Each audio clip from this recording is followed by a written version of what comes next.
Bem, não sei. O meu horário era para começarmos às 4h30, portanto acho que estamos mais ou menos.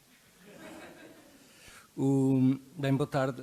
Dizer que é um prazer estar aqui e agradecer o convite que foi feito.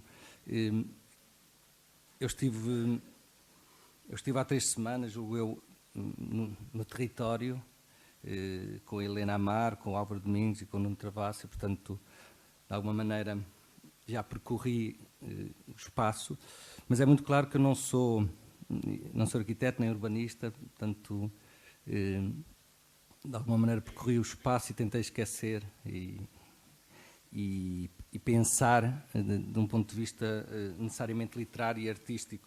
E, portanto, o meu ponto de vista é necessariamente, é óbvio dizer isto, mas tenho que dizer de alguma maneira, é um ponto de vista literário e artístico, portanto, nunca irei ajudar em questões pragmáticas que é evidente que são as essenciais. Mas é um ponto de vista aqui mais de fora e de alguém que dá passos atrás para olhar não apenas para o território, mas para este mundo de mistura que muitas vezes nos desassossega e no mundo da arte e da literatura o mundo da mistura também desassossega e da estranheza, e é um pouco sobre isso que eu vou falar, não é? De alguma maneira o que me parece, estamos aqui a ver uma obra do Bruce Nauman, que é basicamente, o título é Caminhando Exageradamente, de uma maneira exagerada em redor ao longo do perímetro de um quadrado. E é interessante que isto pode ser uma imagem da definição de um território, não é? Há animais que definem o território de uma forma um pouco mais intensa, digamos. Acho que isto é uma maneira elegante de definir um território. E de alguma maneira parece-me que o que as pessoas ligadas a este projeto procuram é realmente uma maneira elegante de definir um território, eventualmente às vezes exagerado, mas muitas vezes a única hipótese de definir um território é exagerar esse modo elegante de definir a fronteira, não é? Eu queria começar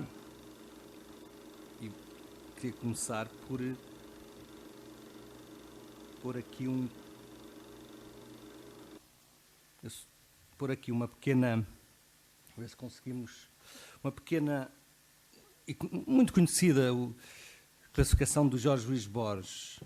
O Jorge Luís Borges atribui a uma enciclopédia chinesa, não é? A uma certa enciclopédia chinesa, o Borges atribui uma série de coisas que inventa a uma certa enciclopédia chinesa, e nesta enciclopédia chinesa definem-se 14 categorias de animais. A primeira, pertencentes ao imperador. B, embalsamados. C, amestrados. D, leitões. E, sereias. F, fabulosos. G, cães em liberdade. H, os que estão incluídos nesta classificação. I, os que se agitam feitos loucos. I, J, inumeráveis. K, desenhados com um pincel finíssimo de pelo de camelo. L, etc. M, os que acabaram de quebrar o vaso. N, os que de longe parecem moscas. Isto é uma classificação que de alguma maneira se transformou num clássico, não é? Quase já uma classificação ortodoxa. O Michel Foucault, por exemplo, começa as palavras e as coisas com esta referência e diz: eu escrevi este livro por causa desta classificação. E realmente o que julgo que nós, quando estamos diante de um território estranho ou de alguma peça de arte estranha, estamos diante de qualquer coisa que tem a ver com isto. Nós associamos muito as categorias ou seja, as categorias exclusivas, não é?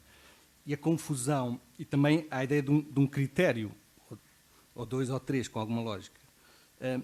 O estranho e o atrativo nestas 14 categorias é que realmente há critérios, a cada categoria o critério muda.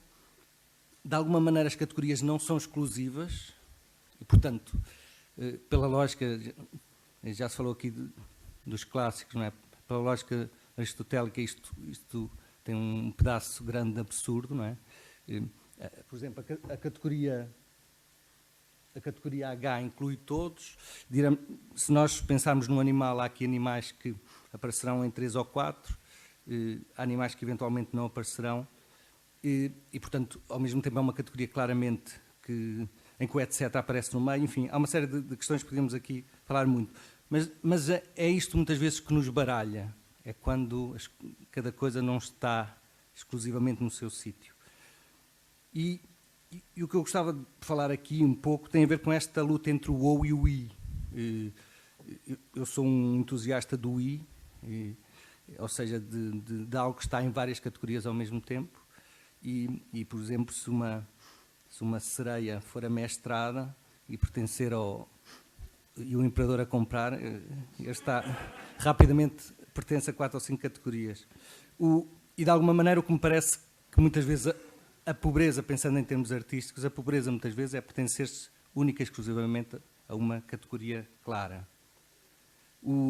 Esta questão das categorias, e é evidente que eu estou a falar com passos atrás, mas de algo, por exemplo, que a questão do rural, do urbano, que se falou aqui várias vezes, a questão das categorias e da lógica das categorias ou do absurdo delas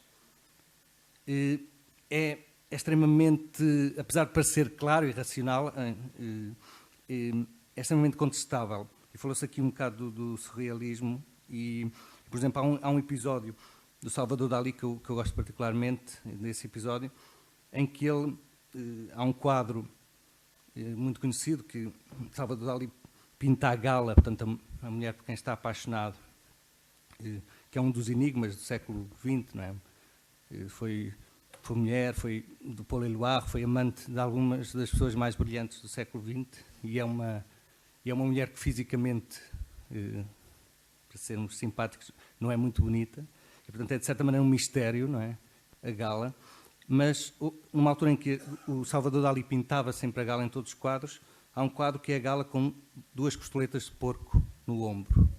E o quadro chama-se Gala com 2 costeletas de porco no ombro. E há uma entrevista num documentário em que um entrevistador se vira para o Salvador Dalí, olhando para ele como se ele fosse um louco, não é? Como se de alguma maneira tivesse feito um quadro semelhante à classificação do Borges, não é? E pergunta-lhe, diga-me lá qual é o sentido, qual é a lógica de você pintar a Gala, a mulher por quem está apaixonado, com 2 costeletas de porco. Qual é o sentido disso? E depois a câmara foca em grande plano a cara de Salvador Dalí, que é um provocador, não é? E, portanto, devolve o olhar de louco, de alguém que está a olhar para um louco, para o entrevistador. Portanto, olha para o entrevistador como se o entrevistador fosse um louco varrido, e encolhe os ombros e diz, eu não percebo a sua pergunta, eu gosto da Gala e gosto de costeletas de porco. Não sei por que razão não nos haveria de juntar. E isto é interessante porque, de alguma maneira, o que Salvador Dalí está a dizer é que a questão do absurdo ou da lógica das categorias tem a ver com a definição da própria categoria. Para o entrevistador, aquele quadro era absurdo porque ele tinha duas gavetas, digamos, a gaveta da comida e a gaveta do amor, e eram 2 gavetas para ele claramente separadas.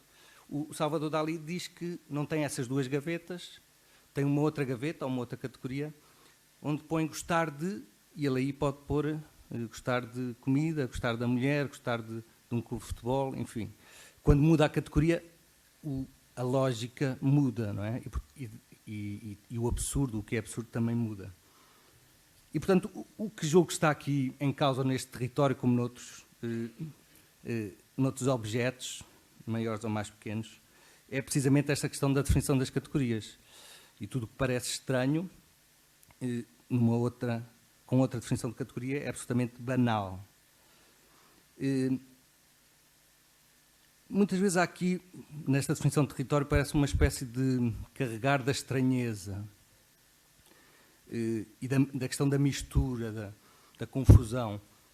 E nesse aspecto é muito interessante quando viajamos, não é? E perceber, relativizar um pouco aquilo que chamamos confusão.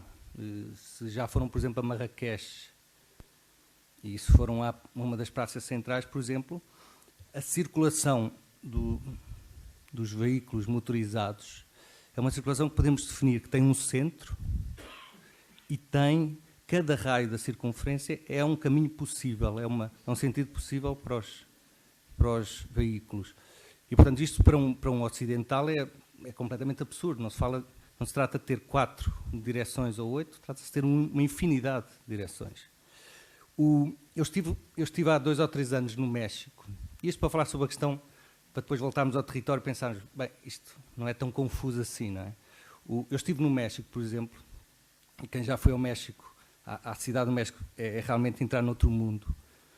E, por exemplo, eu lembro-me de entrar numa gelataria, que tinha 4 metros quadrados, estou a pedir um gelado de baunilha, e a 2 metros de mim estão 2 senhoras com 90 anos a rezar num oratório que está no mesmo espaço. Ou seja, o mesmo espaço é uma gelataria e é um local de crença. Ainda na cidade do México, eu lembro-me, nessa viagem, em que estava um homem altifalante sobre a questão também das narrativas estranhas, não é? Estava um homem altifalante a dizer algo que é muito comum, que vemos várias vezes, que o mundo vai acabar sexta-feira. Estava a dizer, arrependam-se, mudem de vida, porque o mundo vai acabar sexta-feira. Fez uma pequena pausa e depois começou. Comprem os frigoríficos Ramírez, os frigoríficos Ramírez. Isto é verídico, é absolutamente...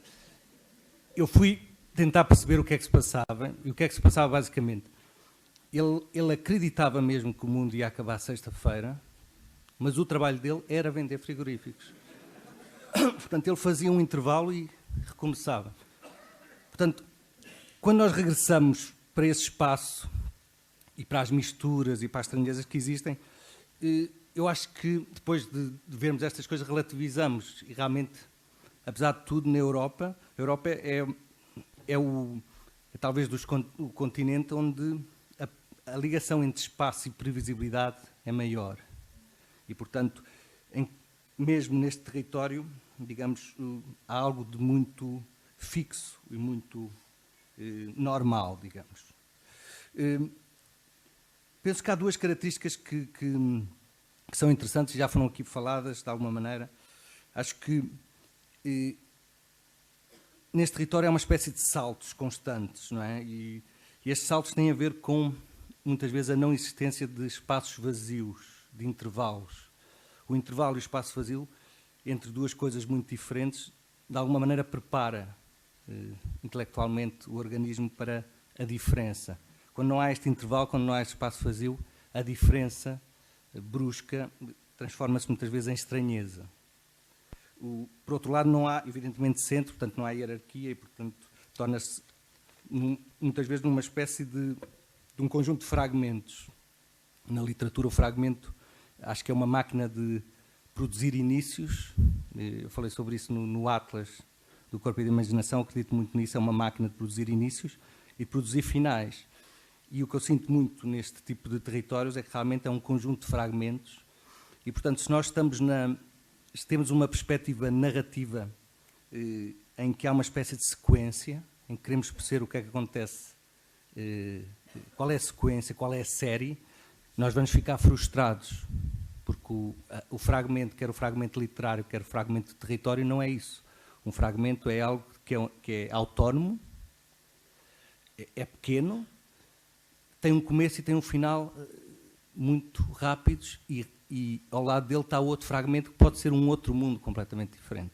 E, portanto, quando nós aprendemos a ler fragmentos literariamente, temos prazer em ler fragmentos, de alguma maneira, quando contactamos com territórios deste tipo, é quase como se estivéssemos a ler em marcha, a ler através dos músculos das pernas, fragmentos do território. Há uma imagem do Charles Ray, que é esta, que eu, se recuar, se eu fizesse a pergunta o que é uma mesa, que poderia ser o que é um território, se eu fizesse a pergunta o que é uma mesa, provavelmente, se tivéssemos tempo, muitos de vocês diriam que é um tampo com pernas, com 3, 4 pernas, 2. O Charles Ray fez isto é uma mesa, isto não tem tampo, isto é uma mesa, vamos ver se é, isto não tem tampo. Os objetos são suportados por estes materiais que podem ser mudados. Se ele quiser fazer uma mesa para 2 pessoas ou para 4, ele pode fazer isso. E, portanto, o que ele fez aqui, esta obra chama-se How a Table Works, o funcionamento de uma mesa, se quiserem. E, portanto, o que é que ele fez? Ele pensou, o que é uma mesa? E, normalmente, nós pensamos o que é uma mesa pela forma. E o que ele pensou foi, como é que funciona uma mesa? A mesa é uma máquina. Como é que isto funciona? O que é que esta máquina faz? Basicamente, eu defendo a ideia que a mesa é uma máquina de não deixar cair as coisas. E, portanto, o que ele fez foi tentar manter a função da máquina, esquecendo por completo a forma, ou começando a esquecer. E ele aqui foi muito comedido, porque ele podia perfeitamente fazer uma mesa sem tampo e sem pernas. Os suportes podiam estar, por exemplo, ligados ao teto, e teríamos o que faz uma mesa, que é não deixar cair as coisas, não é? Nós percebemos isso quando fazemos isto, não é? Isto cai, e quando pomos aqui, isto não cai, portanto não deixa cair as coisas, e de alguma maneira ele tentou ir pelo mecanismo do objeto. E isto é interessante, porque toda a tecnologia pensa não pela forma, mas pela função. É evidente que depois tenta dar uma capa estética interessante, mas, por exemplo, se pensarmos no coração artificial, só por brincadeira, só por divertimento dos técnicos, é que se fará um coração artificial com a forma do coração orgânico, não é? Só por brincadeira. É evidente que a eles não lhes interessa isso, interessa-lhes fazer uma máquina que tenha o funcionamento do coração. E, portanto, esta ideia de que, de alguma maneira, a forma é algo que não importa, interessa como funciona, é algo que pode ser interessante quando olhamos para este território. Ou seja, não pensarmos o que é que isto é, se isto tem 4 pernas e um tampo, este território, como é que funciona este território? Não é? E, de alguma maneira, os problemas de uma mesa não têm a ver com o número de pernas ou com o tampo. O problema de uma mesa é se uma mesa não funciona. É o único problema de uma mesa.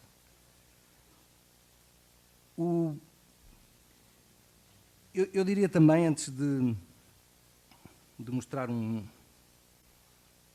pequena imagem, um pequeno vídeo, mas eu diria que nós, em relação a este território, como em relação realmente a objetos híbridos, nós somos muito marcados pela visão clássica que temos.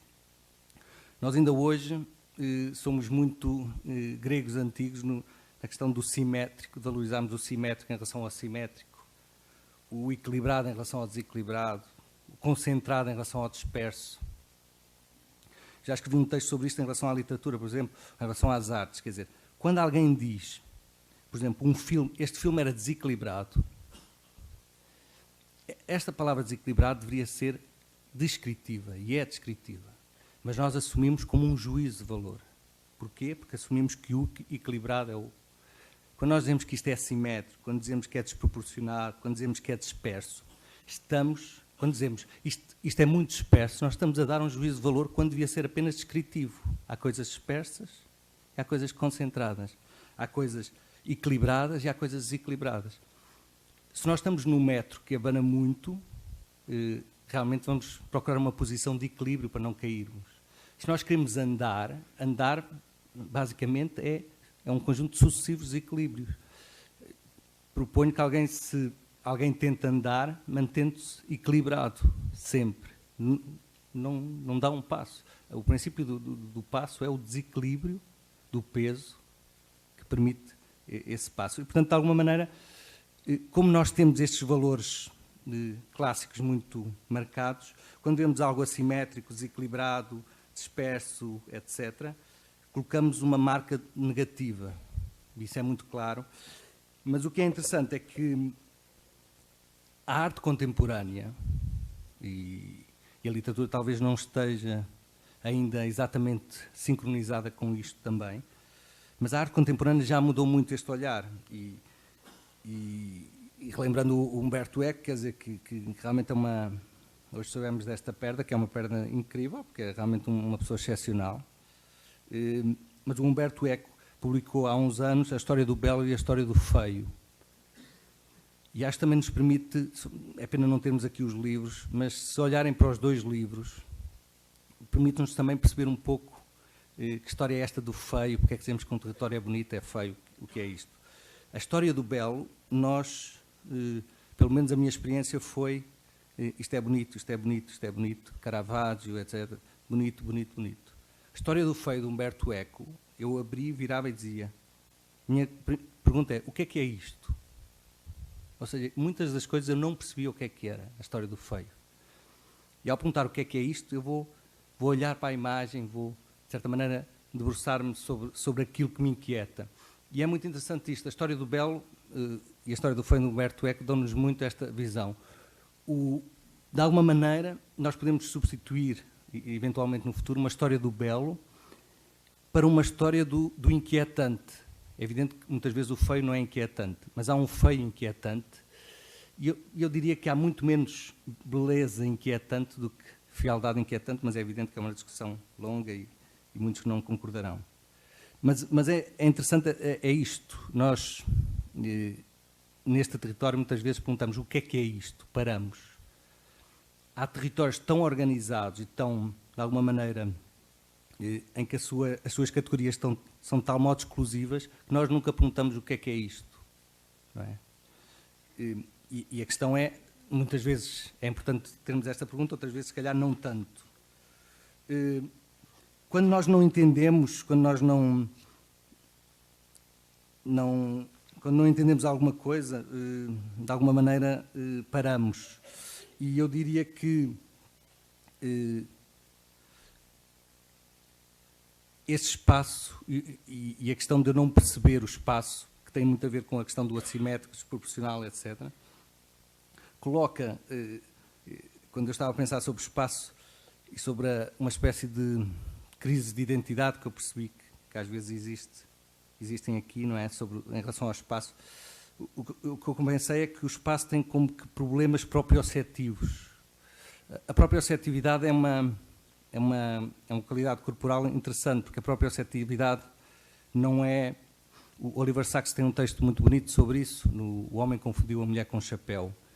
E a proprioceptividade é uma qualidade, é uma característica do cérebro, tem a ver com isto muito simples, que é, eu não estou a ver o meu braço direito e eu sei quantos dedos é que levanto, quantos dedos... Eu sei o que é que a minha mão faz, não olhando para ela, não a sentindo, não a tocando. Portanto, não tem a ver com o tato, com o paladar, tem a ver com a própria receptividade.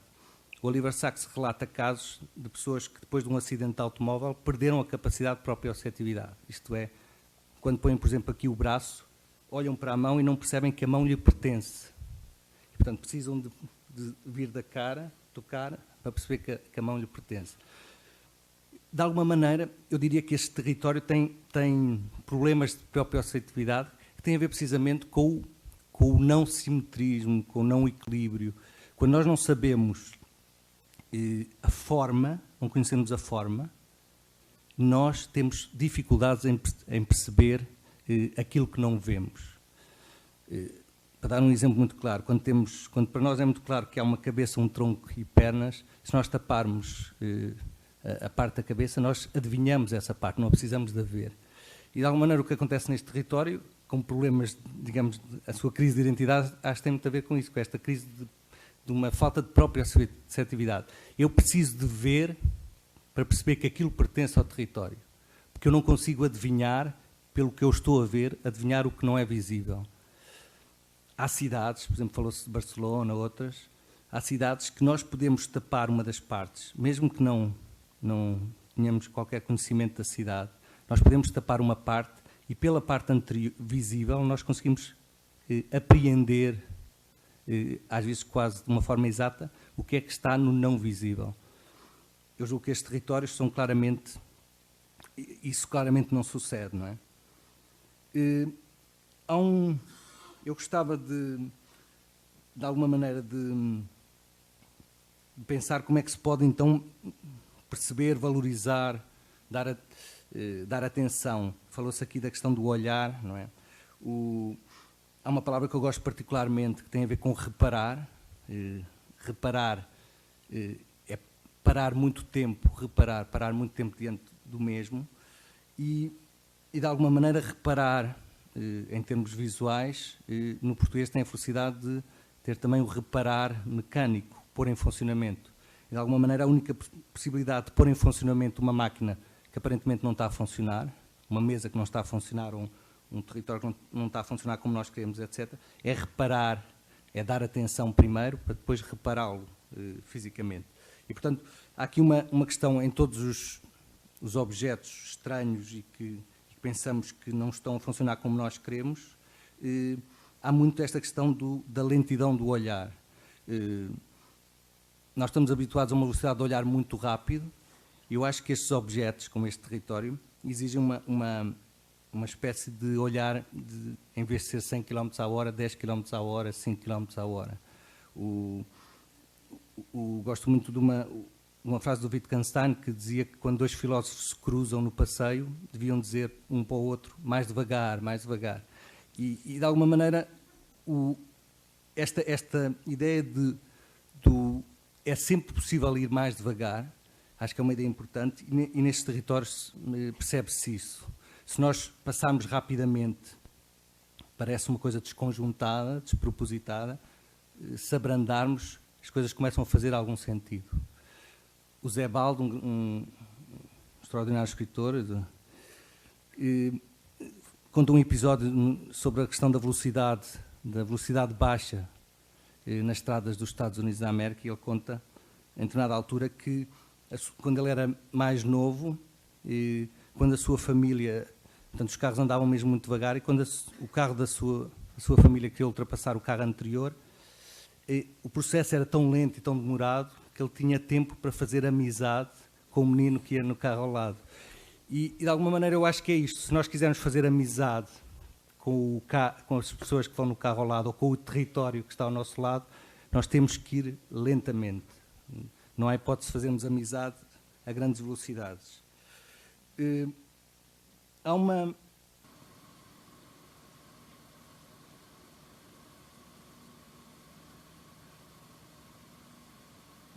Eu vou pôr só aqui um pouco do... que às vezes quando...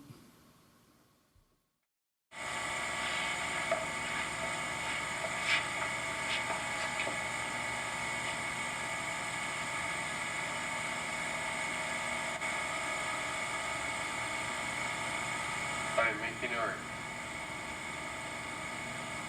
I'm making art. I'm making art. I'm making art. I'm making art.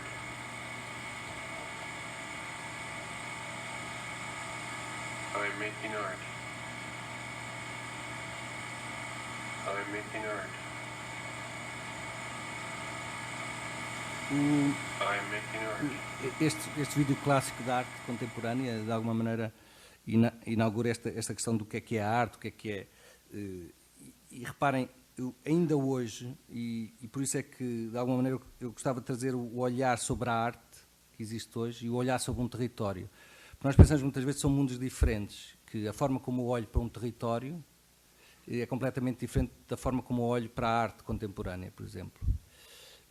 Mas eu não sei se é assim tão diferente. O olhar, é evidente que o olhar não é sincronizado, isto é, não vou mudando o olhar em relação à literatura, em relação à pintura, em relação ao cinema, da mesma forma que mudo o olhar em relação à cidade. Mas eu diria que há evidentemente influências.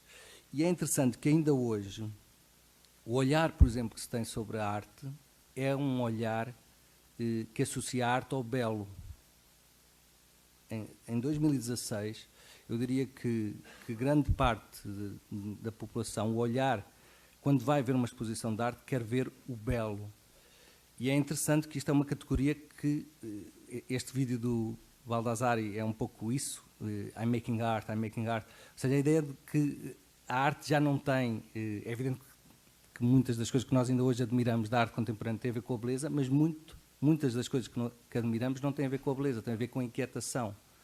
Aquela mesa do Chaz Ray, não é? Aquela How a Table Works, não é bonito, aquilo não tem nada de bonito, não é essa categoria. Mas é interessante que nós ainda olhamos para a arte, muita gente ainda olha para a arte à procura do belo. E eu acho que nós ainda olhamos para o território, ainda olhamos muito à procura do belo, não é? E, portanto, de alguma maneira, o que se trata aqui não é de um olhar específico sobre um território, é do olhar, como é que nós olhamos. E o que é impressionante é que muitas vezes nós olhamos em 2016, temos o mesmo, digamos, ponto de vista, muitas vezes, que tinham os nossos colegas do século XIX, não é? E é interessante como é que, depois de tantas mudanças, muitas vezes há esta permanência do olhar. E esta permanência do olhar remete para uma pergunta que está muito ligada a alguns comentários que eu ouvi sobre o território, sobre este território específico, sobre o banal, não é? O feio, o banal, etc. E o que é o banal, não é? O que é o desinteressante?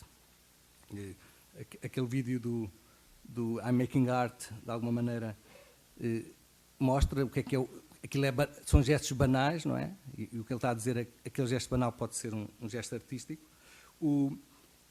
Há toda uma história sobre um olhar novo sobre o banal, não é? As mitologias do Roland Barthes, há pouco falava-se sobre isso. As mitologias do Barthes são um bom exemplo. Ele olha para uma garrafa de Coca-Cola, olha para um símbolo mais que nós já vimos milhares de vezes e faz textos absolutamente extraordinários sobre isso.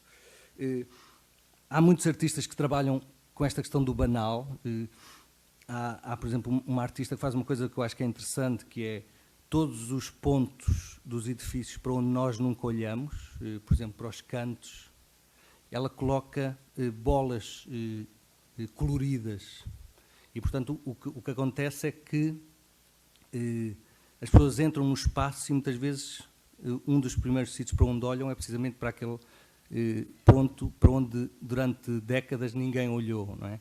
E, portanto, transformar o invisível no centro é algo muito... é quase uma metodologia da arte contemporânea, muitas vezes. E quando se fala do banal,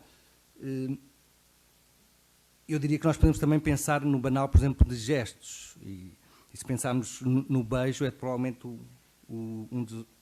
felizmente, um dos movimentos mais banais, digamos, do corpo humano.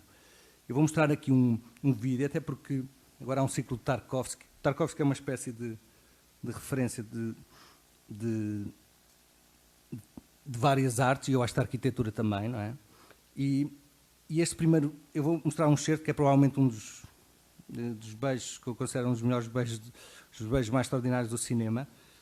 E basicamente dizer, isto foi o primeiro filme, A Infância de Ivan, é o primeiro filme do Tarkovsky.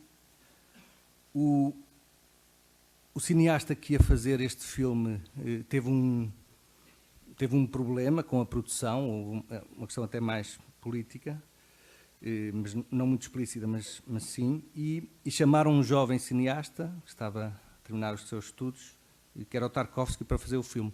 O guião não lhe pertencia, não é, de alguma maneira, e nesta situação específica, o que é interessante é que no guião estava que estas duas personagens, isto era um ambiente militar, em que existe uma única mulher, por quem vários homens se apaixonam, mas ela nunca retribui essa paixão. Mas no guião estava única e exclusivamente que estas duas personagens se beijavam neste momento, digamos no minuto 70 do filme, se beijavam. E o Tarkovsky transforma isto, uma coisa absolutamente banal, em algo que nós vamos ver. É interessante aqui também que há uma questão quase de fronteira, que também tem muito a ver com esta questão do território. O beijo, de alguma maneira, é uma passagem também de um espaço para outro. É um momento em que ela pode quase fugir, é quase uma permissão para uma espécie de fuga. Portanto, tem vários sentidos, mas não conseguimos falar de tudo. Пройди по березке. Ты же ничего не боишься? Пройду.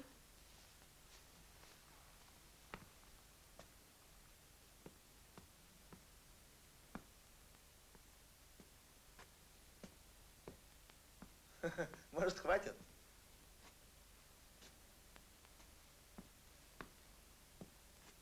Ну, прыгай. Я поймаю. Ну.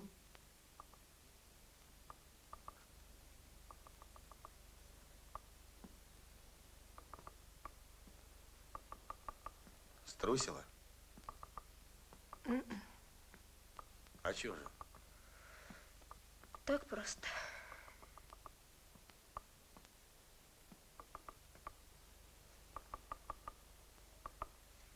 Струсила. Ну ладно. Я тебя прощаю. А мне не надо вашего прощения. Не надо?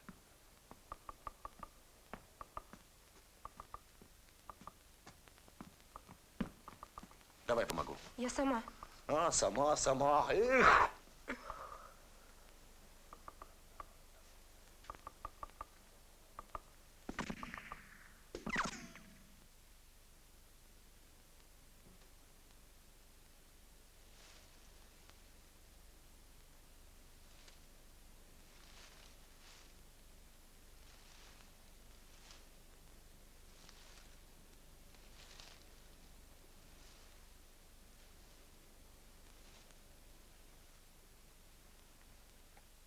Маша,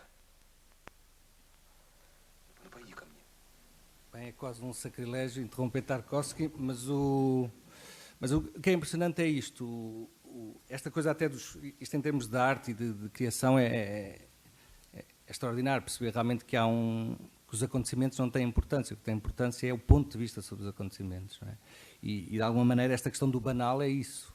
Quer dizer, um beijo é banal se o ponto de vista sobre o beijo for banal. Ou seja, o beijo não é banal. O beijo é potencialmente banal ou potencialmente extraordinário. Vimos um beijo que é absolutamente extraordinário, porque o ponto de vista sobre o beijo é absolutamente extraordinário.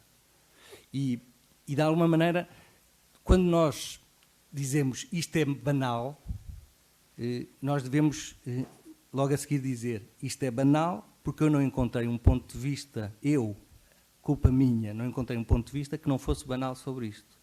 Portanto, a culpa nunca é do objeto que nós classificamos como banal, é da nossa falta de flexibilidade óptica, digamos. E, para começar a terminar, o que me parece também interessante, e de alguma maneira também isto segue uma sequência, mas ao mesmo tempo uma espécie de lógica de fragmento, que me agrada também, mas uma outra questão que está muito presente e eu vi várias vezes, tanto hoje como quando vim cá e circulei pelo território, é a questão da memória, não é? E da importância da memória, de mudar isto, não mudar, enfim, uma discussão também que esteve no debate anterior, que muitíssimo bom, o mais pragmático, não é? Da questão do que é que fazer. Eu gosto muito de um autor que eu acho que é talvez um dos 3 grandes autores franceses vivos, o Pascal Quignard, que é pouco conhecido, infelizmente, e ele fala de um mito de uma mulher que tem que decidir, só pode salvar uma destas pessoas e tem que decidir então se salva o marido, o filho ou o irmão. E perante este dilema, a mulher pensa o que é que perde se perder o marido, não é? O que é que perde se perder o filho, e o que é que perde se perder o irmão, e a sua decisão é de alguma maneira surpreendente para o nosso ponto de vista, digamos. Ela opta pelo irmão, ela opta por manter vivo o irmão e, portanto, e ela explica depois, de alguma maneira, por um lado, de alguma maneira eu posso ter outro marido, de alguma maneira eu posso ter outro filho ainda, não posso ter outro irmão, os pais já não estão lá. E depois o segundo argumento, este argumento já é muito forte, não é? O segundo argumento, eu acho que é absolutamente extraordinário. O que ela diz é: o meu irmão é a única pessoa que pode falar dos meus pais, que pode lembrar dos episódios da infância. O que o Pascal Quignard diz, e parece muito sensato e interessante, o que ele diz é que isto é uma opção pela memória. Ou seja, a mulher tinha 3 opções, quer dizer, não é mais complicado que isso, mas de alguma maneira, podemos pensar que o filho podia ser o futuro, o marido, de alguma maneira, o presente. E ela opta claramente pela conservação da memória. Ela quer saber como é que viviam os pais, como é que os pais tratavam, e o irmão era o único. E o que eu acho interessante, é evidente que não há decisão certa, se tivermos só que optar por uma coisa, entre pensar futuro, presente, passado, ou marido, filho, irmão, é evidente que não há uma solução, não é? Isto, não estamos a falar de matemática, mas é interessante pensar que a memória é a única coisa que realmente se pode perder. E temos aqui uma pessoa como o Pacheco Pereira, que é uma das pessoas que percebe isto de uma forma prática e muito forte, não é? A memória é a única coisa que se pode perder. Às vezes há um discurso muito do não podemos perder o futuro, não podemos perder o presente. Quer dizer, o presente e o futuro, por natureza, são coisas que estão aí. O presente está aí e o futuro, quer dizer, não sabemos bem o que é que vai ser, mas por natureza são coisas que não se perdem. A única coisa que se pode perder é o passado. E, portanto, esta opção pelo irmão é uma opção, de alguma maneira, muito interessante. E o que me parece nestes territórios é que há muitas vezes uma espécie de obsessão pela escolha do filho, não é? do que vem aí. E esta ideia, a grande dificuldade sempre no mundo é sempre esta tentativa de manter a memória, não abdicando do resto. Para finalizar, há uma imagem de um artista contemporâneo, mais uma vez, que basicamente fez 2 mesas de ping-pong a partir do mapa de parques de Londres. E é uma imagem que eu queria terminar com ela porque eu penso que é isto. Ou nós cortamos os mapas para fazer 2 lados iguais, simétricos, direitinhos, ou, outra opção, não sei qual é a melhor, ou jogamos com o mapa que existe. E acho que de alguma maneira é isto que eventualmente está em causa. Muito obrigado.